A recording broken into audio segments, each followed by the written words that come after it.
Hey there and welcome. Today we're going to be talking about the dumbbell standing bicep curl, and we're going to be taking a supinated grip with this exercise. So basically your palms are going to be facing upward, and this is a great variation of the exercise, and this is one that most people do. But let's just go over some tips that I think are going to be really helpful with doing this correctly. First thing you want is to make sure that your feet are around shoulder width apart. Make sure your glutes are tight and your abs are tight, and that's going to prevent you from arching your lower back excessively. Stand up nice and tall with your chin forward. You don't want to be looking up with this. Also, make sure that you're not allowing your elbow position to change. So notice my elbow stays in that exact position every single time, and I'm going all the way down and then bringing the weight right by my shoulder. That way I'm doing a nice full range of motion, activating as much muscle fibers as possible while I'm doing this exercise. But before we continue with more amazing tips, here's a word from today's video sponsor.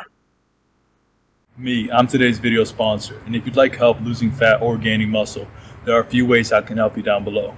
Either set up a free consultation with us, purchase through one of our free affiliate links, or purchase one of our instant access affordable training programs.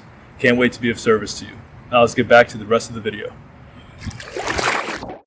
Now let's get into more detail when it comes to doing this exercise correctly. The most important thing when you're doing this is making sure that you're doing it through a natural full range of motion and not allowing the elbow position to change. And the key things when it comes to not allowing the elbow position to change is to just lower the weight. I know a lot of people, I know it's like a hard thing for most people to do, but trust me, your muscles don't know weight, it knows tension. So the more tension you keep on the muscle, the more likely it is to grow safely. Because when you're training, you're actually breaking down the muscle, and then eating protein, sleeping, hydration, carbs, fats, things like that are going to help you build more muscle and feel better in the process. So just make sure that you're breaking them down efficiently and that you're not like tearing any like tendons or anything like that, or straining them at least.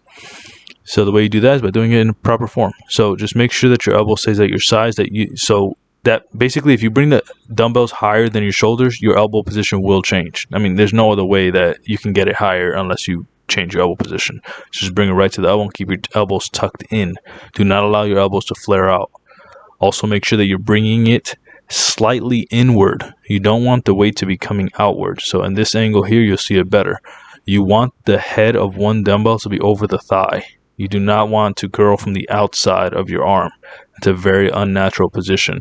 And if you do it in a mirror, you're going to notice that your elbows are almost like pointing outward, or your forearms pointing outward. You don't want that.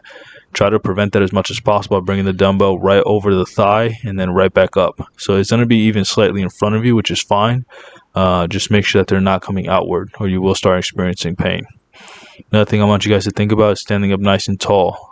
The reason I say that is because you don't want to be bending over while you do anything, when you're doing this variation at least. So what you want to avoid is this. These are the mistakes I want you guys to avoid. Don't use momentum like this. Obviously, stand up straight. Also, make sure not to allow the elbow position to change as you're curling, like I said. Another common mistake is also doing half reps. So you don't want to be doing half reps at the bottom or half reps at the top. Just go all the way down. Forget those 21s that you see. Just do full reps. Also, make sure to keep your chin tucked. That way you don't place any unnecessary stress on your neck.